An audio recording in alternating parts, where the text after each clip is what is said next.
I told you, this thing is bigger than Nino Brown, and I got a list of proof. If I'm going down, I'm taking a whole lot of people with me. Order in the court. Nino Brown Boxing, I'm back in the building. Shout out to the LDBC. Don't forget to hit that like button and subscribe. So, once again, the whole pound for pound discussion, it continues to circulate in the news, in the boxing world, and through boxing media, boxing fans, and boxers and trainers itself. And to my understanding, recently, Freddie Roach made some comments that Lomachenko is the #1 pound for pound. He has Terrence Crawford 1 and Errol Spence 2. And this is my thing. I agree with Terrence Crawford being #1. It's hard for me to... I can't put Errol Spence #2 right now. But as long as he gets a win over Sean Porter in this next fight, he's #2. I made a previous video. I don't remember if I put this video up, but basically the criteria of pound for pound needs to be set. It needs to have a basic criteria of pound for pound. Just like judging a fight, you know, it has its criteria. Pound for pound needs to have the same thing. And I feel like what you did in your amateur career should not impact your pound for pound status. Just like if you're a college football player and you broke all of these records, you won multiple national championships, you won multiple Heisman trophies, that doesn't go, like, those amateur accolades aren't taken into consideration when you're a pro in the NFL when it comes to your MVP votes. If you are literally the most valuable player, you're the most dominant force as a pro, you're the most dominant force as a pro, your amateur resume, your amateur accolades being brought up, to me, it carries no weight because it's not the pro game. It's not done the same way. Like plenty of amateurs or plenty of professional fighters, they make it very clear that there is definitely a significant difference between amateur boxing and pro boxing. But going forward, the main point of this video is I don't see, especially with the recent events of Manny Pacquiao defeating Keith Thurman, I don't see how anyone can put Lomachenko on a pound for pound list over Manny Pacquiao. Like, I'm not even discussing the Terrence Crawford thing because I believe that's absolutely ridiculous. But at this point in time, Manny Pacquiao, if Lomachenko is on anyone's pound for pound list, at the bare minimum, Manny Pacquiao should always be one notch above him. Just based off of what pound for pound means. Pound for pound, it's a hypothetical list. It's a if everyone was on an even playing field. Now, it's one thing where it's just a fictional list, but it's another thing when you got a guy like Manny Pacquiao and he's the divide between fiction and reality. He's made it. He's literally brought it together with his accomplishments. Like, just compared to Lomachenko, has Manny Pacquiao lost? Yes. Has Manny Pacquiao been knocked out? Yes, multiple times.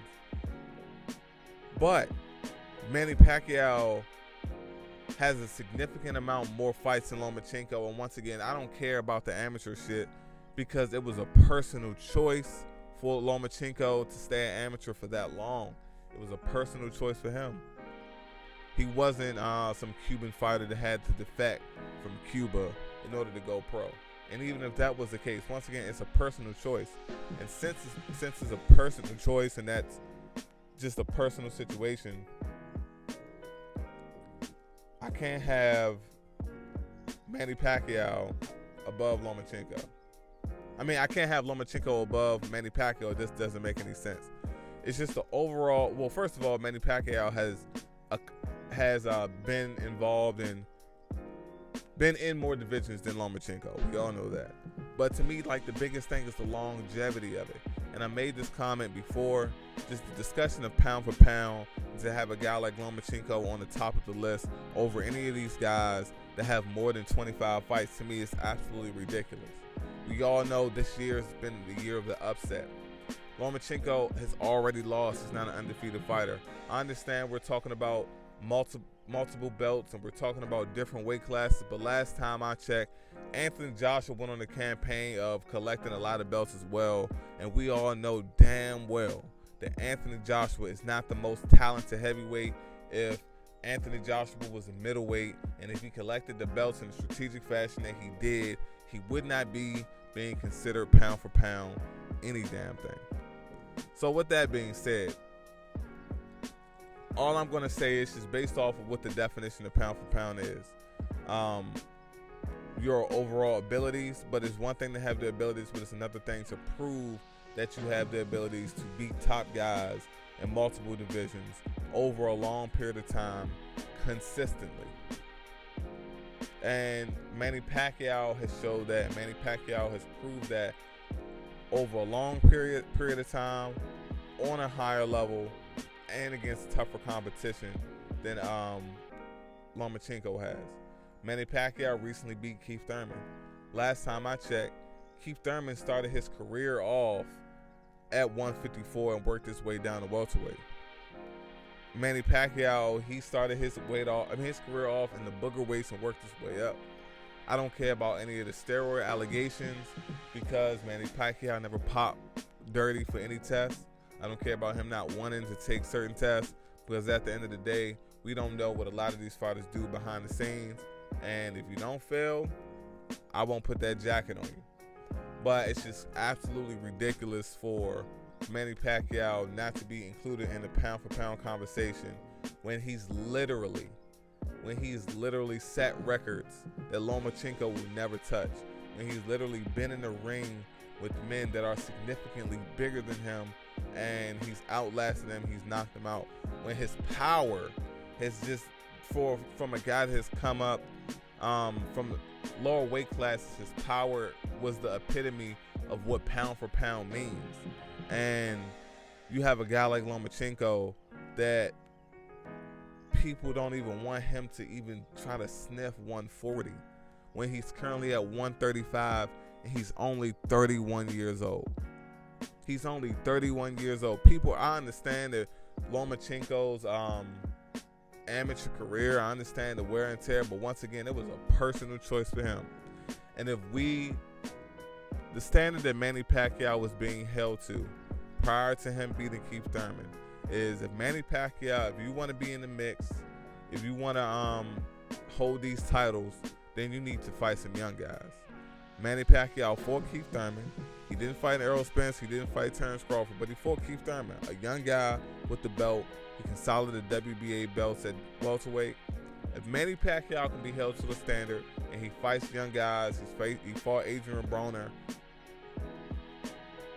why can't Lomachenko move up to 140?